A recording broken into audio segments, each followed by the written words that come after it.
That sincerely, because for me to be able to rub shoulders with next generation of leaders is really important. And we were talking at lunch today about you never know who you're going to be reporting to, and so I want to be sure and be really nice to you guys because you'll probably be my boss someday. Where's Chris? Is he here? He, talked about having a cardinal for his school mascot. I grew up in Missouri. And I went to a university in Missouri, and my mascot was the mule. I was a marching mule. So Cardinal isn't bad at all. In this final session, we're going to talk about impact. And we're going to look at the ways that organizations are changing their focus, changing what they're doing to focus on what they can do to impact society together. And how they can join together with those external to themselves, to their departments, their organizations, and look for impact. And first, we're gonna watch a video together about one man's impact on the world. And this is from a program that's very similar to American Idol. It's called Britain's Got Talent.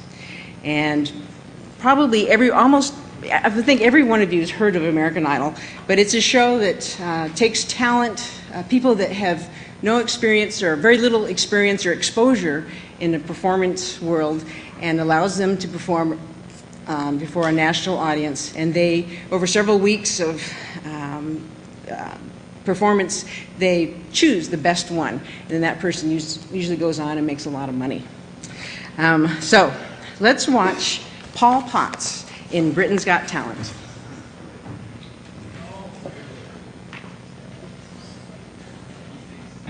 But for the next contestant, the world of showbiz seems a million miles away.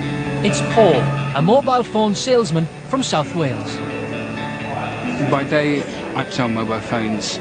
My dream is to spend my life doing what I feel that I was born to do. Paul, what are you here for today, Paul? To sing opera. I've always wanted to sing as a career. Confidence has always been sort of like a difficult thing for me. I've always found it a little bit difficult to be completely confident in myself. Okay, ready when you are.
So you work at Car Phone Warehouse, and you did that. I wasn't expecting that. No, neither was I. This was a complete breath of fresh air.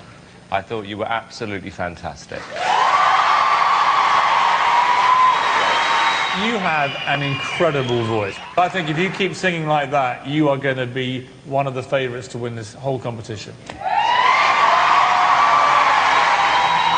I think that we've got a case of a little lump of coal here that is going to turn into a diamond. Okay, moment of truth, young man. Here's. Absolutely yes. Amanda? Yes. Paul? You are through to the next round.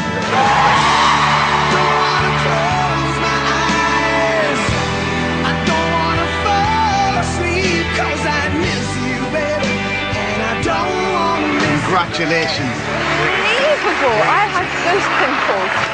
You must be over the moon.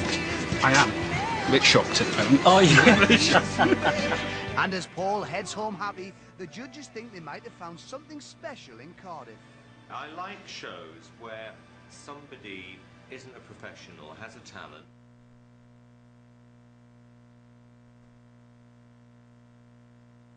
Queen of England, and Simon Cowell signed him to a CD contract the very next day, and it came out. I bought the CD. It's called One Chance. It's an excellent CD. So let me ask you, what did you see happen in the performance? What happened before Paul went up to sing? He was nervous, right? What else? What else did you see happen? Skepticism on the part of the judges in the audience. They're like, yeah. And himself, that's right. He was skeptical himself, wasn't he? What else did you see? Okay, what happened during the performance? Describe the performance. You remember what song he sang? Nessun Dorma. I have no idea what the words mean. It's not important. It makes me cry every time. So what happened during the performance? What did you see happen up there? They were shocked. What else? What else was the audience doing? Crying, clapping, cheering. And the judges, what happened to the judges? What? I'm sorry, I can't speak a little louder. I can't quite hear. Embarrassed. Interesting. Why were they? You have any idea why they might have been embarrassed?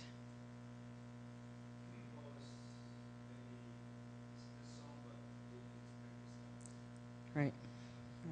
What happened after the performance?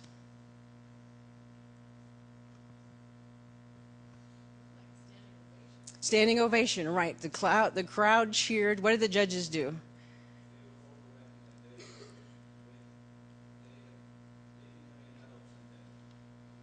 Right. They didn't have any other option. They'd have been stoned if they hadn't approved him.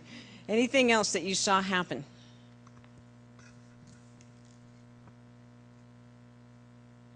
Well, let me ask you this. What do you think the judges were thinking before he sang? When he said he was going to sing opera, what was the expression on the judges' faces? Right. Or if that it was going to be bad. And how did you think that Paul was going to do as an opera singer?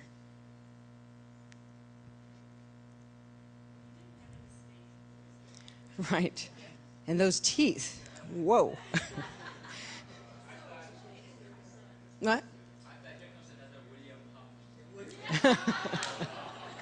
I don't know who William Hung is, sorry. Who is William Hung? Okay, okay. Okay. So what was your response to the song? How did you respond what did you feel as this whole video unfolded? It's wonderful.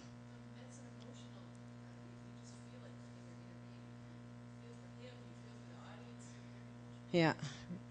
Anybody else? Mm-hmm.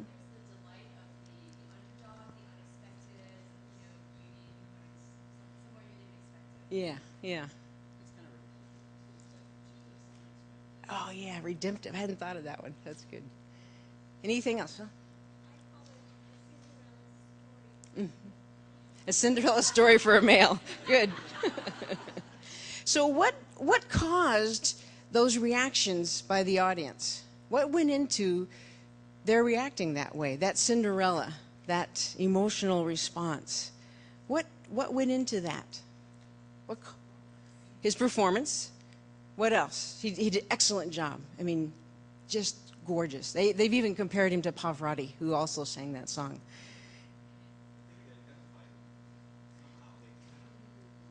Yeah.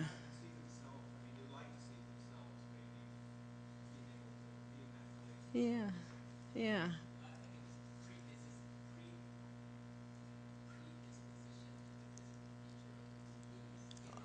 Oh.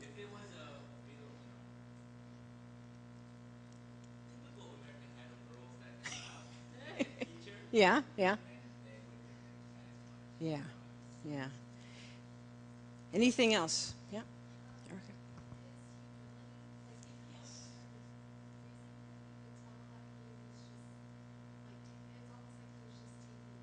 Mm-hmm.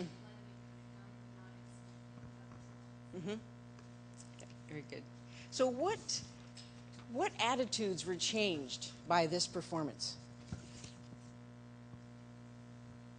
In you or in the audience, what attitudes were changed because of this performance?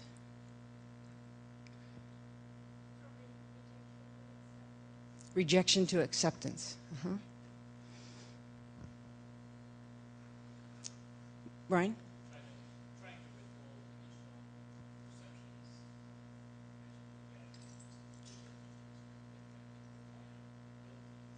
Mm-hmm.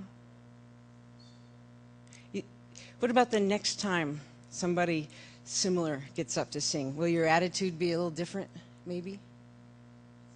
What about behaviors? What behaviors changed because of a result of this performance?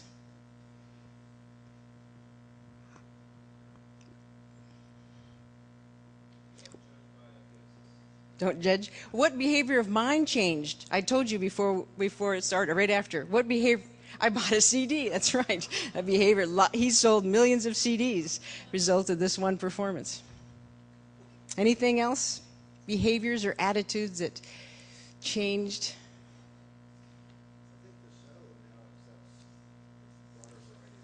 Oh, good. I didn't know that. Yeah. The Paul Potts made a tremendous impact in 3 minutes. Excuse me, I'm going to move back up to the podium.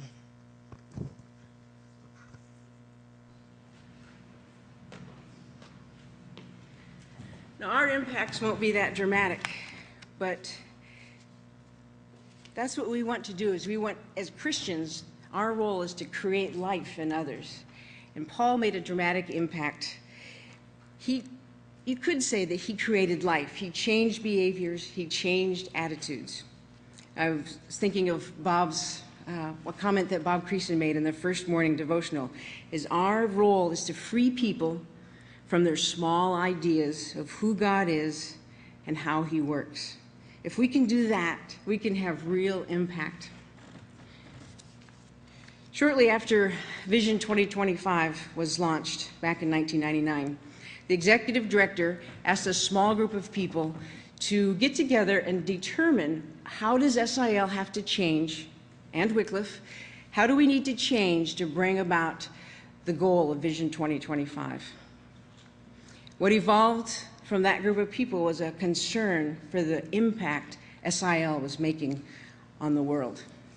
And that concern for impact over activity and products or quality came from 6 key factors. The first was community. They began to realize that the centrality of the kingdom of God and the life of Jesus Christ was more than just individuals making individual decisions to get saved. It was about an integrated community life.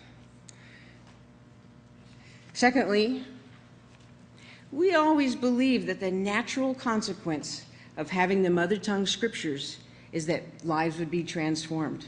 It was just automatic that if we translate it, their lives will be changed.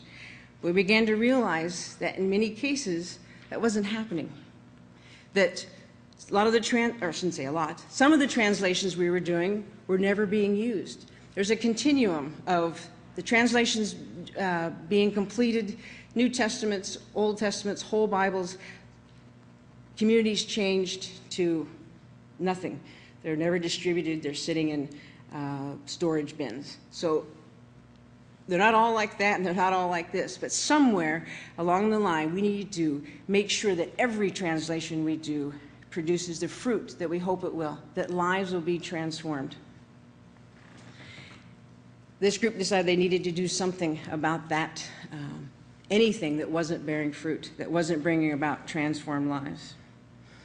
The corporation as a whole began to be more concerned about, or increasingly concerned about, developing capacity and doing projects that were sustainable, or not the project being sustainable, but the fruit being sustainable in the lives and the communities. We needed systemic changes, not just Band-Aids, but we needed to change our whole systems, a whole way of doing things. One of the books that fed into that was Peter Senge's book on the fifth discipline. You know, things that Paul talked about, what he's doing is fantastic, and it's great. He started in a new place, and he was able to set up a whole different structure.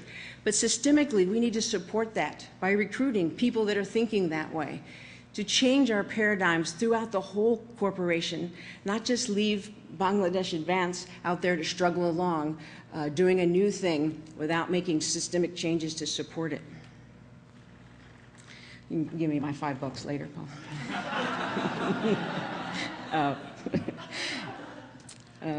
Holistic change. The recognition that the kind of life-changing impact that we're looking for usually happens as a result of multiple changes in a community, not just one agency doing their particular mission well. You know, we have a high value for excellence and the quality of translation, and it's important. But it's insufficient to bring about transformed lives. The impact we want to see is much greater than all the smart people doing their jobs excellently in one organization. It's bigger than that. And we realize that we need to partner. And this has been mentioned several times. Paul said when he first came to the area that he looked for partners.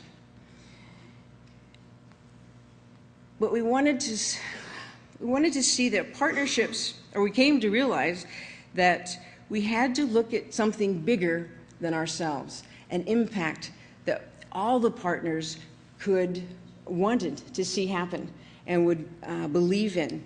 So that meant that we had to do something bigger than scripture translation or literacy or other strategies other activities that we were used to doing.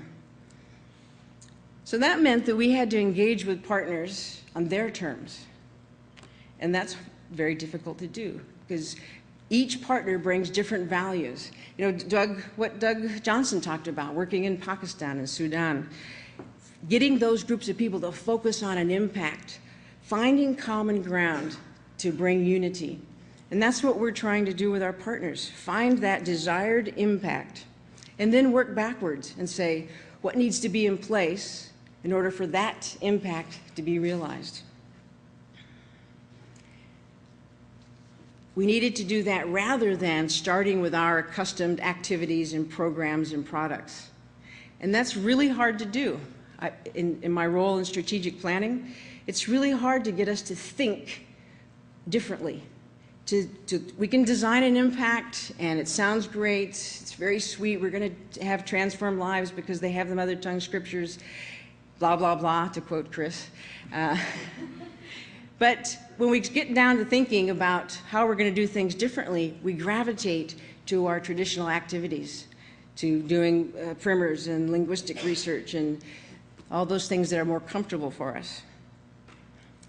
We need to start with a question, and this is I know you all know this, what do we see God doing? What does the community want to have happen? What does the church want to have happen? And to realize that what they want to see may not be what we do. And that's hard, because we think we know what they need.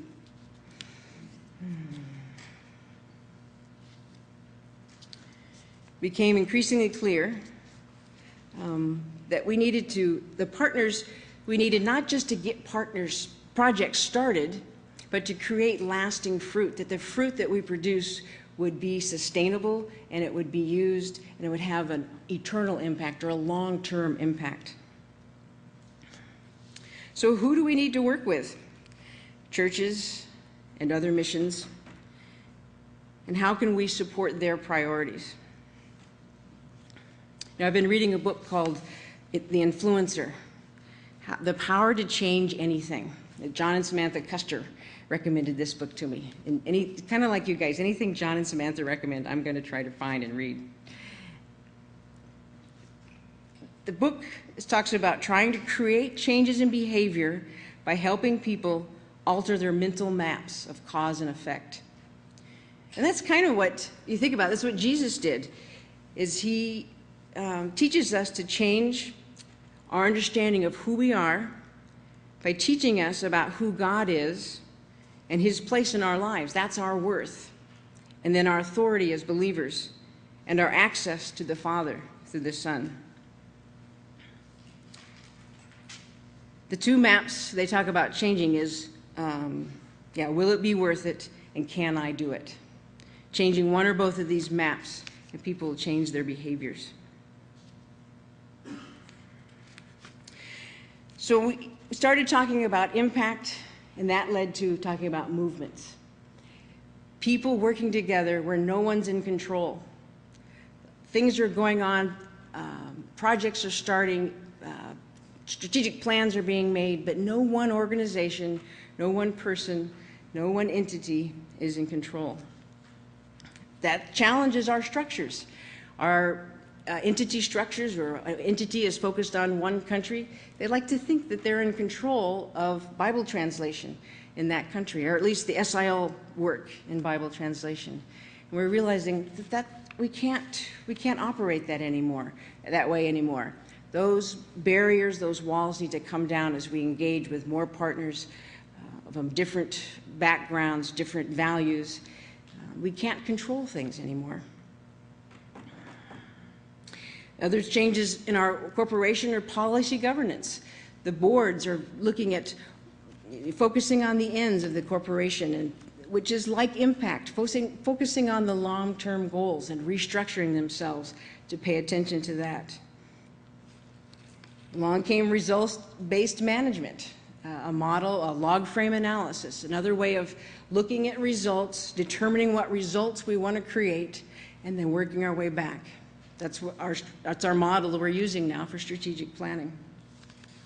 And part of that is appreciative inquiry, participatory decision-making, where we're attempting to get everybody involved, to understand what everybody wants, and work together, build that community. Pastor James said, think globally as you act locally. And that's what we're trying to do, what we're hoping to create. Other examples, that Rick Warren in the Purpose-Driven Church, Min Young referred to this in his talk. He went to Africa and he saw that a little small church of 25 working out of a dilapidated tent was doing more for the poor than his entire mega church of 75,000 people. And it challenged him. And now they're making a difference in the poor in Africa. Willow Creek, the Reveal book and program, they're stepping back and saying, what impact are we making in people's lives? They used to think that activities, participation equaled goodness or growth. And they realized that they were only impacting a certain segment of people. The mature Christians in their churches weren't getting fed. They're only impacting the new and young believers. So they're changing the way they do business. You think about Wikipedia, the things that this participatory process in that's built by everybody participating and modifying and growing. Bob, would you bring up the ICC website, please? This is an example in Cambodia of a international cooperation Cambodia. This is a group of, in 1991, they came together. Go ahead to the background came together in 1991. Basically, the website, of course, is telling what their public face they want to put forth, the way it is today. But in 91, a group of 5 agencies came together to have a visa platform so that each one could work. And they didn't really think about the overall impact that they were going to have together. So for 17 years, they've been negotiating. What impact are we going to have on the nation of Cambodia? Now, some of these, they're very diverse partners. Some do community development. Some, they do dental work. They do translation, literacy. They do leadership development, church planting. Ryan Smolman over here is on the board of directors for ICC. And they've come together, and they've invited 2 more partners to join them because they focused on impact. What's the common ground? What could they do together to minister to the peoples of Cambodia as a whole?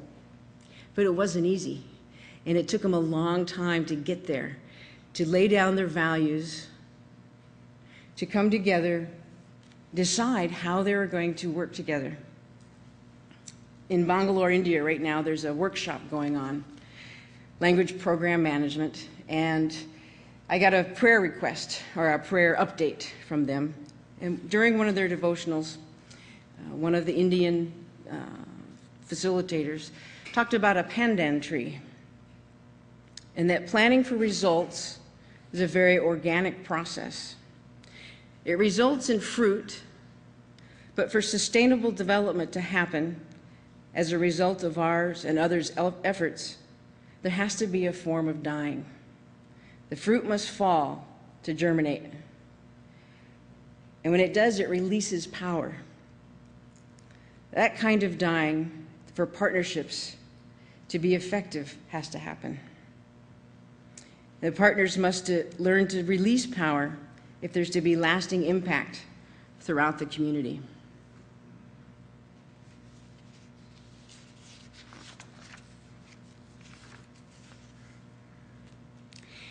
Tammy and Larry talked a lot about impact awareness, impact of how we each impact others. And they've already emphasized that quite a bit, so I probably won't emphasize it quite as much, but it really is important. Chris even talked about it this morning. We've got to be aware of how we impact others. And as Tammy mentioned, have an accountability. Have people tell you. Have a cultural accountability. Someone who can watch how you relate to other cultures and give you input, give you honest feedback on that is very helpful. You know, I want to read, I've been preparing for Easter these last few days by meditating on the suffering of Christ. And sometimes it's easy to forget when you live overseas, especially that Easter is just in a couple of days. So I want to read The Road to Emmaus, that passage after Easter happens. Because this is about impact. And if you've done, I don't know if any of you have done the walk to Emmaus, where you reflect on how you've impacted people throughout your life and how other people have impacted you. But listen as I read this passage from Luke 24. That same day, 2 of Jesus' followers were walking to the village of Emmaus, 7 miles out of Jerusalem. As they walked along, they were talking about everything that had happened. Suddenly, Jesus himself came along and joined them and began walking beside them. But they didn't know who he was because God kept them from recognizing him. Jesus says to them, "You seem to be in a deep discussion about something. What are you so concerned about?" They stopped short, sadness written across their faces. Then one of them replied, "You must be the only person in Jerusalem who hasn't heard about all the things that have happened there the last few days." "What things?" Jesus asked. "The things that happened to Jesus, the man from Nazareth," they said. "He was a prophet who did wonderful miracles. He was a mighty teacher, highly regarded by both God and all the people. But our leading priests and other religious leaders arrested him and handed him over to be condemned to death, and they crucified him. We had thought he was the Messiah who had come to rescue Israel. That all happened 3 days ago. Then some women from our group of his followers were at his tomb early this morning, and they came back with an amazing report. They said his body was missing, and they had seen angels who told them Jesus is alive. Some of our men ran out to see, and sure enough, Jesus' body was gone, just as the woman had said. Then Jesus said to them, "You're such foolish people that you find it so hard to believe all that the prophets wrote in the scriptures. Wasn't it clearly predicted by the prophets that the Messiah would have to suffer all these things before entering into his time of glory?" Then Jesus quoted passages from the writings of Moses and all the prophets, exclaiming what all the scriptures said about himself. By this time they were nearing Emmaus, and at the end of their journey, Jesus would have gone on, but they begged him to stay the night with them, since it was getting late. So he went home with them, and as they sat down to eat, he took a small loaf of bread, asked God's blessing on it, broke it, then gave it to them. Suddenly, their eyes were opened, and they recognized him, and at that moment, he disappeared. They said to each other, "Didn't our hearts feel strangely warm as he talked with us on the road and explained the scriptures to us?" And within the hour, they were on their way back to Jerusalem, where the 11 disciples and the other followers of Jesus were gathered. When they arrived, they were greeted with a report, "The Lord has risen." Amen. Jesus had a tremendous impact, and then his followers had impact. And we, as his children, also have impact.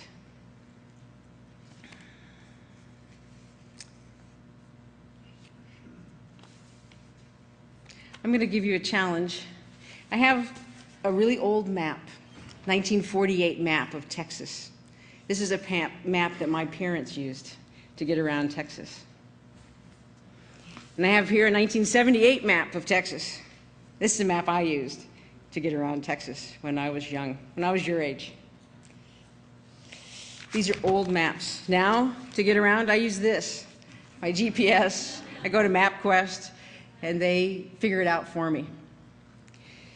Just like that is such a different paradigm from these paper maps, we too have to develop a different map, a different way forward, a new paradigm.